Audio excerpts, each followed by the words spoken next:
इस वक्त हाथी के दांत खाने के कुछ और दिखाने के कुछ और वाला काम करे। कनिका, आप बने रहिएगा हमारे साथ। इसी बीच आपको यह भी सुनवा देते हैं कि सांसद बृजलाल से खास बातचीत की गई है। ऑपरेशन सिंदूर के डेलीगेशनों में वो शामिल थे और 5 पूर्वी देशों का दौरा करके अभी लौटे हैं बृजलाल। सुनवाते हैं उन्होंने क्या कुछ कहा है इस मामले पर। के जिस तरह के बयान आ रहे हैं, वो कह रहे हैं कि ट्रंप का फोन आया, फिर नरेंद्र जी सरेंडर हो गए, इस तरह के शब्दों का उपयोग कर रहे हैं। वो नरेंद्र मोदी कभी सरेंडर नहीं करते और ना भारतीय जनता पार्टी करती है। राहुल गांधी पहले अपना इतिहास तो पढ़ लें। 26/11 हुआ, इनके जो गृह मंत्री थे दिन 3 में 3 बार अपना सूट बदलते रहे। 3 दिन चला था मुंबई में, पूरी दुनिया देख रही थी लाइव, जिसमें 170 लोग मारे गए थे। हमारे 2 IPS अफसर मारे गए थे, हेमंत कनकरगे, अशोक कामटे और मेजर उन्नी कृष्णन। इनोसेंट लोग मारे गए, 170 लोग मारे गए। 3 दिन चला और इनके एक नेता ने किताब लिखवाई 26/11 RSS की साजिश। एक प्रदेश के मुख्यमंत्री रहे हैं, अब भी हैं मेंबर राज्यसभा के, और इन्होंने कहा नहीं साहब, पाकिस्तान का हाथ नहीं, कसाब जिंदा पकड़ा जाता है। और कहने नहीं साहब, ये तो हाथ नहीं है। तुष्टीकरण की नीति पर ऐसे आ जाएं तो 26/11 की किताब लिखाई अजीज बर्नी से, 26/11 RSS की साजिश। उस कांग्रेसी नेता ने, कई नेताओं ने मिलकर मुंबई में विमोचन किया और दिल्ली में लोकार्पण किया। तो जो इस हद तक आ जाएं, उसी समय पाकिस्तान पर हमला बोल देना चाहिए। जब 3 दिन चलता रहा और सबसे ज़्यादा आतंकवादी घटनाएं इनके हुई 2014 में, जब मोदी जी आते हैं तब इसको 0 टॉलरेंस माना गया। और जहां तक सरेंडर की बात है, प्रत्येक दुनिया के लोग फ़ोन करते हैं। हमारे यहाँ भी ट्रंप जी फ़ोन किए, भारत ने कई बार यूक्रेन को फ़ोन किया, रसिया को फ़ोन किया, लेकिन ये जब पाकिस्तान ने घुटने टेक दिया, उनके DGMO ने गिड़गड़ाया यहाँ, और तब हमने उसको माना। तो मोदी जी कभी सरेंडर नहीं करते, आज पूरी दुनिया उनका लोहा मानती है। एक आखिरी सवाल, विपक्ष लगातार मांग कर रहा है विशेष सत्र को लेकर, विशेष सत्र लाया जाए, वहाँ पे प्रधानमंत्री नरेंद्र मोदी अपना जवाब दें। ऐसा है, अब इनको राजनीति नहीं करना चाहिए। अभी हमसे एक और मीडिया ने पूछा कि ये कह रहे हैं उरी पर भी चाहिए, पहलगाम भी चाहिए। ये वो लोग हैं, जब 2016 में उरी में हमला हुआ, पठानकोट पर हुआ, तो हमने सर्जिकल स्ट्राइक की। ये उसका प्रूफ मांगते रहे, यही कांग्रेसी, यही अरविंद केजरीवाल, यही विपक्षी पार्टियां, और 2019 में जब बालाकोट में किया, उसका प्रूफ मांगते रहे। तो ये राजनीति नहीं होनी चाहिए, ये देश का है। और आज देश का मस्तक ऊंचा हुआ है दुनिया में। आज हम चौथी अर्थव्यवस्था हैं, हम पूर्व विकसित भारत बन रहे हैं। तो इसमें इस टाइप की राजनीति नहीं होनी चाहिए, ये गलत है। धन्यवाद न्यूज़ इंडिया से बात करने के लिए। कैमरामैन अरब के साथ पंकज वानखड़े, न्यूज़ इंडिया। तो सांसद बृजलाल को सुना आपने, उन्होंने साफ तौर पर कह दिया कि ऐसे समय में राजनीति नहीं होनी चाहिए, जो कि बिल्कुल सही बात है। इस वक्त जब भारत पाकिस्तान पर पूरे दुनिया की नजर है, ऐसे में राहुल गांधी का या विपक्ष का इस मुद्दे को लेकर, ऑपरेशन सिंदूर को लेकर, सेना के शौर्य को लेकर राजनीति बिल्कुल सही समय नहीं है।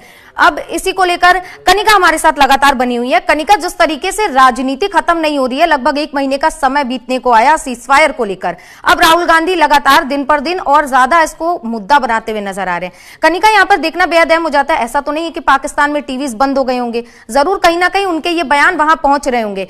ये बयान कितना इंपैक्ट डाल सकते हैं भारत पर? देखिए, बिल्कुल राहुल गांधी की बात करें तो नेता प्रतिपक्ष राहुल गांधी लगातार जो है ये सवाल खड़े कर रहे हैं, क्योंकि इससे पहले जब राहुल गांधी ने विशेष सत्र की मांग रखी थी तो तमाम पार्टी के नेताओं ने ये मांग करी थी। उसके बाद सीडीएस का बयान आया, फिर राहुल गांधी ने जो है कहा कि आखिरकार कितने जो विमानों का नुकसान हुआ उसका सरकार जवाब दे। अब जो है कहा जा रहा है कि कहीं ना कहीं नरेंद्र ने सरेंडर कर दिया, क्योंकि डोनाल्ड ट्रंप जो है बीच में आए, उन्होंने कॉल किया। तो बिल्कुल आप जो बात बोल रही है वो बिल्कुल ठीक है, लेकिन कांग्रेस पार्टी के जब हम भीतर खाने लोगों से बात करते हैं तो उनका ये कहना होता है कि विपक्ष की पार्टी के तौर पे हमारा काम है सरकार से जवाब मांगना। वो भी अपनी जगह पे ठीक है, लेकिन हाँ, ये मुद्दा ऐसा है जहां पर राजनीति करने की जरूरत नहीं होनी चाहिए। चाहे कोई पार्टी हो, बीजेपी हो, कांग्रेस हो या कोई पार्टी क्यों ना हो, ये मुद्दा देश के लिए है और देश सबसे सर्वोपरि होता है। ये बात तमाम नेताओं को याद रखनी चाहिए। लेकिन जब सीडीएस का बयान आया और जिस तरह के बयान उन्होंने दिए, उसके बाद कांग्रेस पार्टी को मौका मिल गया कि वो उस मुद्दे को उठा सके। और कांग्रेस पार्टी यही कह रही है कि जो हम सवाल पूछ रहे हैं सरकार आए, जवाब दे, हम सवाल पूछना बंद कर देंगे। लेकिन नरेंद्र मोदी की ओर से कोई भी स्टेटमेंट जारी नहीं किया गया। डोनाल्ड ट्रंप बार बार कह रहे हैं कि उन्होंने सीज फायर करवाया।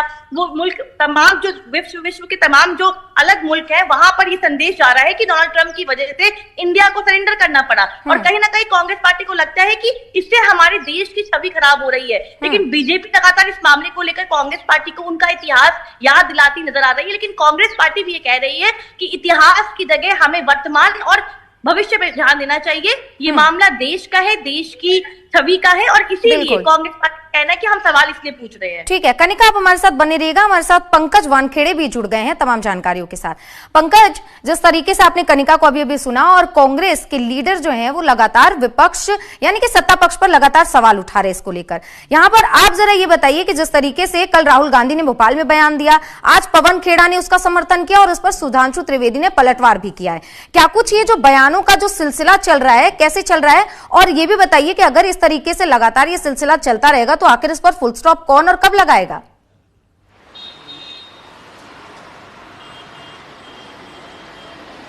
बिल्कुल बेशक, देखिए भारतीय जनता पार्टी का साफ तौर पे कहना है कि जब हम विश्व के पटल पर हमें मैसेज देने की कोशिश कर रहे हैं कि हम तमाम जो पार्टियां हैं भारत की, चाहे कांग्रेस हो, शिवसेना हो या अन्य पार्टियां हो, वो तमाम एक मंच पर खड़ी हैं और आतंकवाद के खिलाफ खड़ी हैं। और लगातार इसको लेकर ऑल पार्टी डेलीगेशन भी बाहर जा रहा है और तमाम देशों में एक मैसेज देने की कोशिश कर रहा है। और ऐसे में जब नेता प्रतिपक्ष राहुल गांधी इस तरह के बयान देते हैं तो इससे साफ समझ में आता है कि नेता प्रतिपक्ष का जो पोजीशन है उस लायक राहुल गांधी नहीं है। इस तरह के जो मैसेज जो है वो बीजेपी की तरफ से साफ तौर पर दिया जा रहा है, क्योंकि लगातार राहुल गांधी इस तरह के हमलावर रहे हैं। राहुल गांधी हो या कांग्रेस तमाम पॉलिटिकल लीडर्स हो, वो लगातार कहीं ना कहीं भारतीय जनता पार्टी और खासतौर पर नरेंद्र मोदी पर हमलावर रहे हैं। इसको लेकर नाराजगी जो है वो भारतीय जनता पार्टी जाहिर करती नजर आई है और बार बार ये कहना है कि एक मंच पर हम लोग हैं, एक मंच पर रहना चाहिए और इस तरह की ओछी राजनीति नहीं करनी चाहिए। लेकिन खैर देखना होगा कि जब जो मांगे लगातार जो चल रही विपक्ष की तरफ से, अगर वो सर्वदलीय बैठक की हो या विशेष सत्र की, तो हो सकता है कि तब जाके जो बयानबाजी है वो थमने का नाम ले सकता है। ठीक है पंकज, यहाँ पर यह भी एक सवाल बनता है कि ये बयानबाजी तो बीच में चली रही है, लेकिन पूरी दुनिया की नजर अभी भारत पर है, क्योंकि भारत का जो डेलीगेशन है वो कई देशों में जा चुका है और पाकिस्तान की पोल खोलने का काम कर रहा है। लेकिन ऐसे में विपक्ष बार बार ये जो सवाल उठा रहा है और साथ ही बीजेपी भी उस पर पलटवार करने के लिए आ गई है। लेकिन राहुल गांधी जो एक अहम रोल अदा करते हैं, उनका इस तरीके से तंज कसना और उसके बाद इस पर पलटवार आना, जाहिर सी बात है पाकिस्तान के लोग भी ये सारी चीजें देख रहे होंगे। इससे भारत पर क्या इंपैक्ट हो सकता है और किस तरीके से इस चीज को पाकिस्तान की तरफ से और दुनिया के परिप्रेक्ष्य से देखा जाए?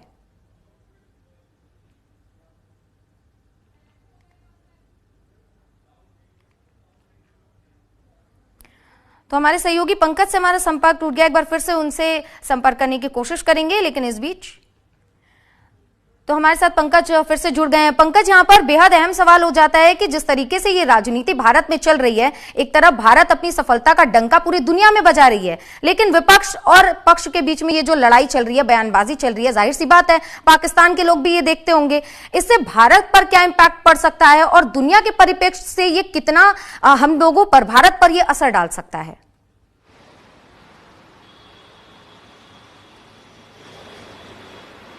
देखिए भारत लगातार कोशिश कर रही है और भारत सरकार ये कोशिश कर रही है कि विश्व पटल पे एक मैसेज जाए कि आतंकवाद के खिलाफ पूरी जो पॉलिटिकल पार्टीज है एक मंच पर है और वो लगातार जो मैसेज देने की कोशिश भी की जा रही है। अगर आप देखेंगे जो 7 डेलीगेशन जो बाहर गया उस तमाम डेलीगेशन में अलग अलग पार्टी के नेता थे और इसी बात को भारतीय जनता पार्टी लगातार मैसेज देने की कोशिश कर रही है कि हम आतंकवाद के खिलाफ है, हम चाहते हैं कि तमाम जो पॉलिटिकल पार्टीज है वो भी रहे। लेकिन इस तरह की लगातार जो ओछी राजनीति के तौर पर देखा जा रहा है बीजेपी की तरफ से और बार बार ये कहा जा रहा है कि राहुल गांधी ने जिस तरह का बयान दिया हो या कांग्रेस के तमाम अन्य नेता जिस तरह से बयान दे रहे हैं वो कहीं ना कहीं वो गरिमामयी नहीं है और हो सकता है ऐसे बीजेपी को खास तौर पे कहने की कोशिश कर रही है कि कांग्रेस को ऐसे बयानबाजी से बचना चाहिए। लेकिन अब मैंने पहले ही कहा कि इंतजार करना होगा, हो सकता है सर्वदलीय बैठक हो तो बैठक में हो सकता है इन तमाम जो बयानबाजी है उस पर बिंदु लग सकती है। लेकिन जो इसका मजा जो है पाकिस्तान जरूर लेगा अगर इस तरह के बयान अगर विपक्ष पार्टी से निकल कर आते हैं तो। ठीक है, क्योंकि आपने बिल्कुल सही बोला कि पाकिस्तान इस बात की चुटकी जरूर ले सकता है। पंकज, ये भी बेहद अहम है क्योंकि आज शाम को मंत्रिपरिषद की बैठक होने वाली है और विपक्ष लगातार विशेष सत्र की मांग कर रहा है और ऑपरेशन सिंदूर को लेकर जवाब मांग रहा है। क्या संभव है कि इसे लेकर चर्चा आज हो सकती है और इस पर आज कुछ फैसला आ सकता है?